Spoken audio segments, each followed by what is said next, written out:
Kenapa? Ada makan-makannya. Udah lama biasa makan teri, tahu, tempe. Ini malam nih makan daging, ayam dan lain sebagainya. Semua orang merindukan makan seperti itu jemaah. Antum aja saya rasa natanya pasti kayak gitu dulunya. Iya kan gitu? Saya ngaku waktu di pesantren, hari-hari yang paling menyenangkan adalah hari-hari di saat orang meninggal dunia. Karena 7 malam kita makan hal yang seperti itu. Itu enaknya di kita. Tetapi apa musibah bagi mereka? Tadyiq, yaitu menyempitkan mereka. Mereka akan mikir apa yang harus mereka yaitu berikan. Ya belum lagi selesai ini musibah. Yang kedua dia harus memikirkan uang apa yang akan mereka belanjakan untuk tetangga yang pada datang ketika itu. Fa ya subhanallah. Ini yang terjadi. Oleh karena itu takziah itu berupa apa? Membawa sesuatu ala kadarnya. Ya, sebagian orang mengatakan itu boleh makan di rumah mayit karena kita memakan apa yang kita bawa juga. Ngapain dibawa? Baik masak di rumah. Ya, kami kan bawa juga ke sana, bawa beras kilo. Terus apa lagi? Bawa duit 5.000, makan 7 hari. Coba antum bayangkan. Makannya berapa hari? 7 hari turut-turut, belum lagi malam ke 40 sampai 1.000 malam. Modal cuma 5.000, subhanallah. Ini sebagian orang mengatakan hal-hal yang tidak masuk akal, ya, dengan alasan-alasan yang dicari-cari untuk menghalalkan apa yang telah diharamkan oleh Nabi yang mulia sallallahu alaihi wasallam dan disepakati oleh para ulama mazhab. Ya.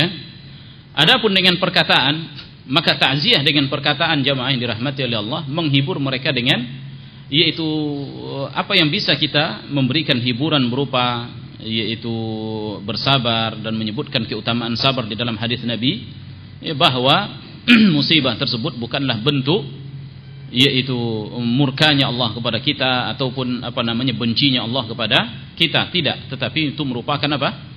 Allah mencintai sesama kaum, Allah mencintai hambanya, sebagaimana hadis Nabi SAW menyebutkan, ya, innallaha idza ahabba qauman ibtalahu, ya, bahwa Allah apabila ia mencintai suatu kaum maka dia mengujinya, ya, diberikan ujian. Ya, oleh karena itu apabila kita mendapatkan ujian maka berarti menunjukkan Allah cinta. Ini kita kasih tahu kepada dia. Apalagi kondisi orang sakit berbeda dengan kondisi sekarang. Mungkin sekarang kita semuanya menganggap hal yang sama, tapi ketika kita ditimpa musibah, datang syaitan yang membuat kita ingin apa? Ya, mengkritik Allah, ya, dan lain sebagainya. Oleh karena itu perlu orang-orang yang datang kepada kita, yang mengingatkan kembali apa yang kita dengar sama-sama duduk kita di majelis ilmu dahulu. Ya, harus ada orang seperti itu. Walaupun hadis ini selalu dia ucapkan, bahkan dia hafal, tetapi perlu untuk diingatkan di saat mereka terkena musibah. Dan inilah diantara fungsi bertakziah kepada sesama kaum muslimin. Ada sebagian orang yang dia frustasi di saat datangnya musibah hingga akhirnya mati dalam keadaan dia mengingkari takdir ataupun dia mengingkari tidak menerima ketentuan Allah. Artinya hilang kesabarannya. Ya. Nah, seperti itu. Oleh karena itu perlu jamaah yang dirahmati oleh Allah. Wa yusaiduhu idza ihtaja, dan memberikan bantuan kepada mereka di saat mereka membutuhkan. Ya. Yabda'u bis salam, memulai mereka mengucapkan salam apabila bertemu dengan para tetangga-tetangga kita, wa yalinu lahul kalam, dan berlemah lembut di dalam ucapan. Ya, enggak boleh membentak mereka, apalagi punya masalah dengan tetangga, jangan sampai seperti itu. Ya, apa masalahmu dengan tetangga ini dan itu lain sebagainya. Dan akan kita sebutkan nanti bagaimana orang bertetangga tetapi tetangganya jahat. Dia udah berbuat baik tapi tetangganya jahat. Akan kita sebutkan insyaallah.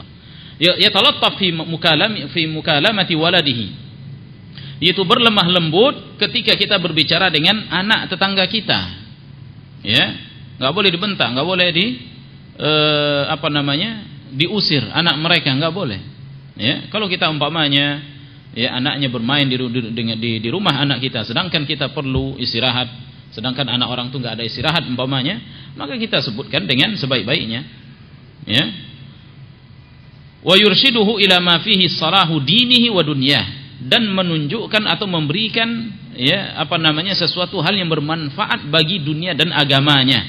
Nah, ini yang penting jamaah yang dirahmati oleh Allah. Artinya mendakwahi tetangga. Minimalnya adalah dakwah bil zahir dan dakwah dengan sikap dan dakwah dengan perkataan. Adapun dakwah dengan sikap adalah sikap kita yang baik kepada mereka. Adapun dengan perkataan yaitu dengan memberikan nasihat kepada mereka kalau seandainya mereka terjatuh ke dalam kesalahan, dalam penyimpangan dalam masalah agama. Ya, dan ini merupakan itu tanggung jawab kita tetangga. Ya, untuk memberikan nasihat kepada dia. Kalau umpamanya dia tidak mengetahui sunnah, wajib bagi kita untuk memberitahukan kepada dia tentang sunnah. Apalagi dia terjatuh kepada bid'ah atau umpama lain sebagainya, tanggung jawab kita jemaah. Akan tetapi itu tidak terwujud dan bahkan hampir tidak terwujud terkadang di tetangga-tetangga kita. Kenapa? Karena banyaknya sungkan-sungkanan. Ya, ditambah lagi yaitu kita hidup di sini semuanya orang asing, kiri kanan asing. Ya, dengan berbagai macam beda suku. Sukunya Minang, depannya Batak, di belakangnya lagi Jawa, samping kanannya Bugis dan lain sebagainya. Berbagai karakter orang. Hingga akhirnya membuat seorang itu apa? Ya, sungkanan. Ya, dan lain sebagainya. Yang lebih parah lagi ya, dia udah dituduh ini teroris. Nah, ini udah gawat ini. Enggak bisa lagi dakwah. Ya, apalagi kalau kita sudah sampaikan dan lain sebagainya. Tapi itu tidak menutup ya atau menghalangi kita untuk menyampaikan kebenaran kepada tetangga. Yar'ajani bahu, ya, memelihara kehormatan mereka, yasfah an zullatihi, dan memaafkan kesalahan-kesalahan mereka. Ya, memaafkan kesalahan-kesalahan tetangga kita. Banyak kesalahan kita mungkin ada yang alangkah mungkin banyaknya kesalahan kita yang dimaafkan, yang ditoleran oleh tetangga. Maka demikian juga kita harus banyak toleran terhadap kesalahan-kesalahan tetangga. Ya, demi Allah, dahulu ada seorang salaf, ya, fa ya subhanallah, akan sabarnya dia terhadap tetangganya, yaitu maklum seperti di Batam ini, yaitu umpamanya bisa jadi dapur-dapuran. Ternyata air comberan dia bocor lalu masuk ke dalam rumah langsung karena satu dinding. Dan itu terjadi dahulu. Tapi apa yang dia buat? Dia tampung, fa ya subhanallah. Dia tampung terus, penuh dia buang, penuh.